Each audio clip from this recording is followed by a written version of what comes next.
Greetings and salutations, YouTubers. This is ZillaFan85, back today doing my newest video, another figure review. And for today, this one I was really looking forward to. A figure that I picked up not too long ago, so almost sort of a collection update, if you will. And that being my Bandai Movie Monster EX Series 1974 MechaGodzilla.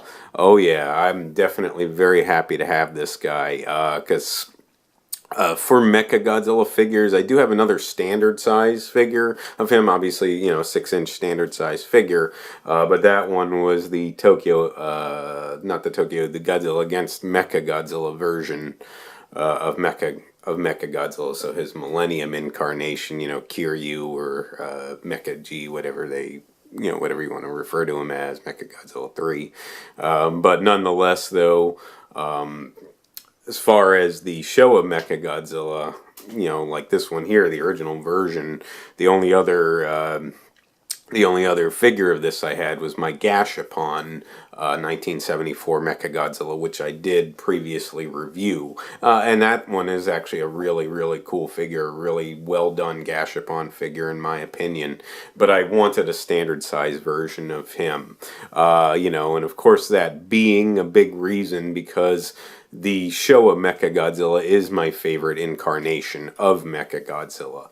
The Heisei and Millennium versions, where MechaGodzilla was basically a mech, robot, built by the humans to defend against Godzilla and other kaiju. So basically, a good guy, if you will, whatever.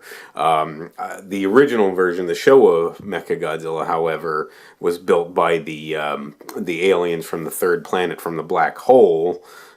Yeah, I know, is a lengthy name to say, but obviously built to conquer the Earth. So, obviously the role reversal had changed over the years, but I preferred his villainous, antagonist role over what he became in the Heisei and Millennium eras. And design-wise as well, I love the Showa MechaGodzilla. I much prefer it over the Heisei Millennium era. The Millennium era, I do like the design. The Heisei era, I'm really not a fan of MechaGodzilla's design there. But either way, they both, just in my opinion, just my sentiments, they pale in comparison to the Showa MechaGodzilla. And again, this is the 1974 one, so his original incarnation. The 1975 version is basically the same as this. However, there were a few design tweaks that they made with that incarnation. But I kind of both like them the same. I guess you could almost say I like this version better just because this is his, original version, if you will.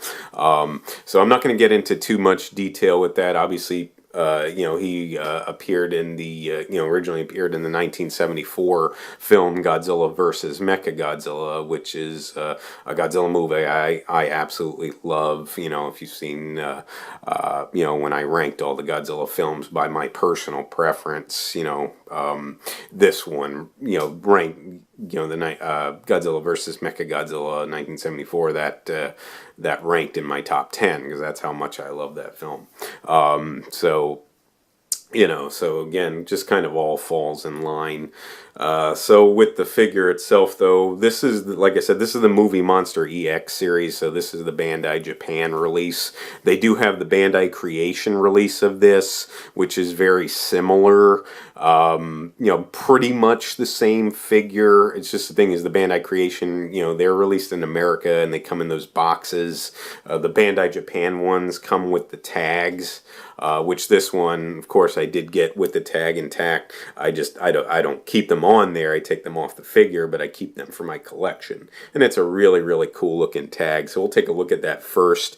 I kind of follow in suit with my personal favorite Godzilla figure reviewer, and that of course being Godzilla Fan Freaks, who's cool with giving him the shout out, and I'll probably mention him multiple times in future reviews, because to me he's really awesome. He really knows his stuff well. He does these much better than I do. I'm no professional. I just do this for fun.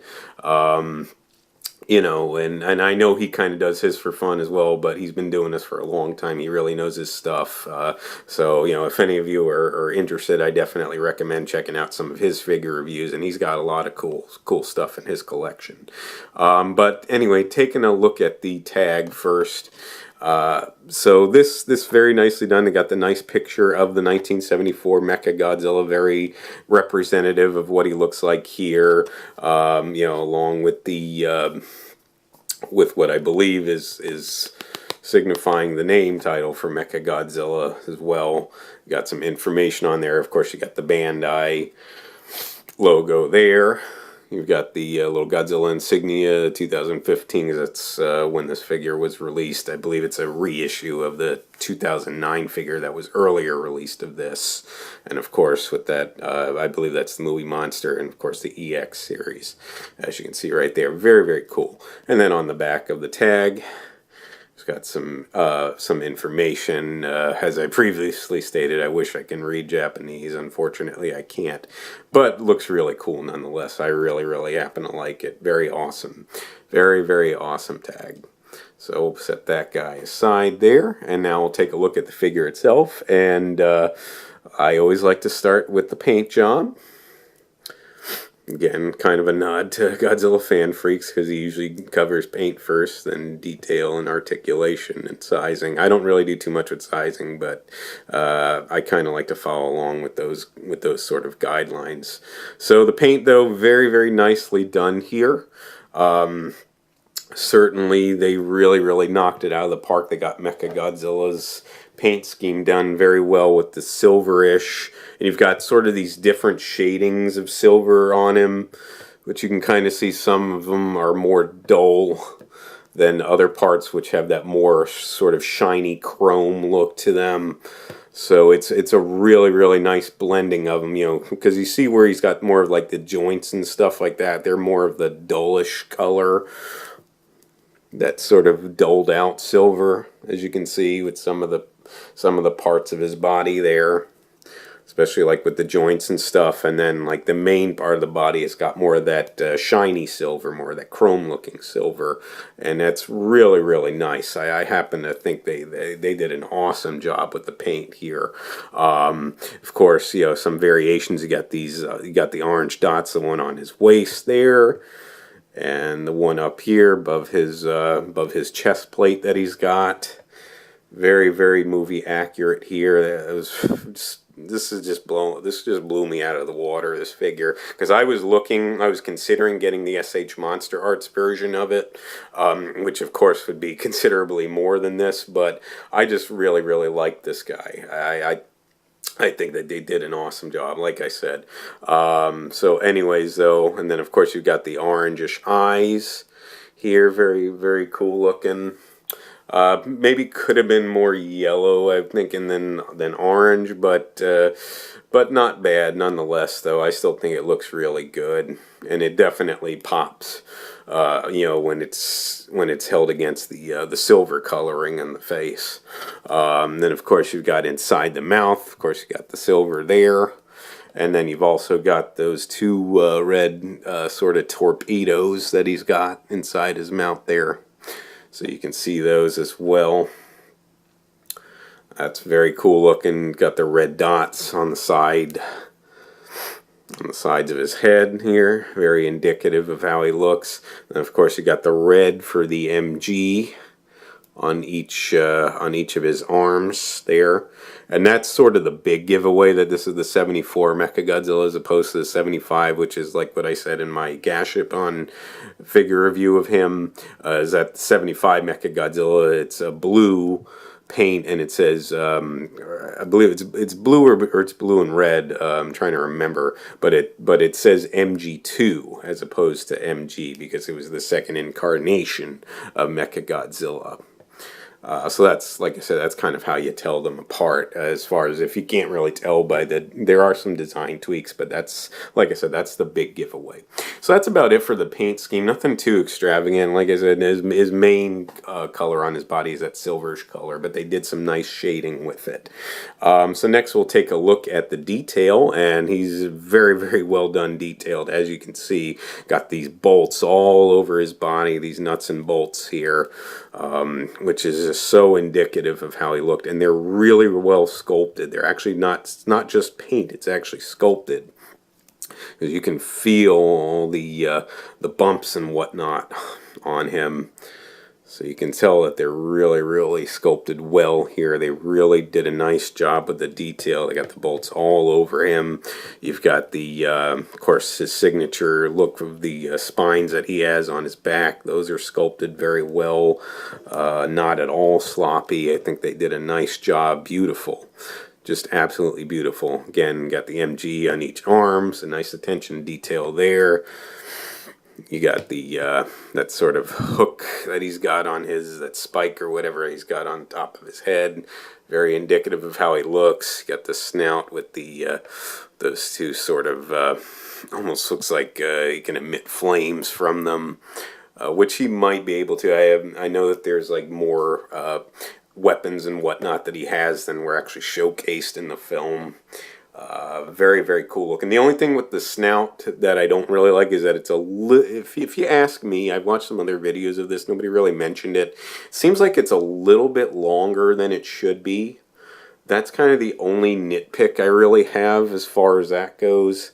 But otherwise, they really got his look down well. You can really see all the detailing that they put with the bolts and whatnot, and segmentation on the side of his snout here. You got that features on his face and everything. Just really, really cool looking. You got these, these segments, flaps that he's got that connect his joints in place there, that give him some flexibility. Very indicative of how he looks. Got him here, here at the shoulder, where the shoulders connect to the arms, and of course at the elbows. You can see them there. So just to make sure I got that in view. Of course, where the legs connect to the hips here.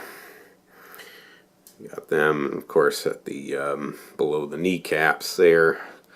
Got more of those flaps as well. Very, very cool looking. Very, very awesome. Really got that mech look down well. He's got that, like I said, the chest plate with the X's on them on the top and bottom parts that open up, and where he releases that that sort of electro blast that he's got. It's very cool. Of course, the eyes can fire out that rainbow beam. Those are cool. Very nicely done here with the hands. They're sort of meshed in together, but they still kind of serve the purpose. The fingers, but you can clearly see, though, the finger missiles as they're sculpted, and trying to make sure that the camera stays focused for you guys. And of course, on the you got the spikes on his kneecaps, which also can fire out missiles, as well as his toes. He's just a walking arsenal, MechaGodzilla. That's one thing you gotta love with him, and he just looks so cool. Again, all the bolts around his waist and everything, all the detailing just done so nicely, and you can see all the segmentation that he's got on his tail.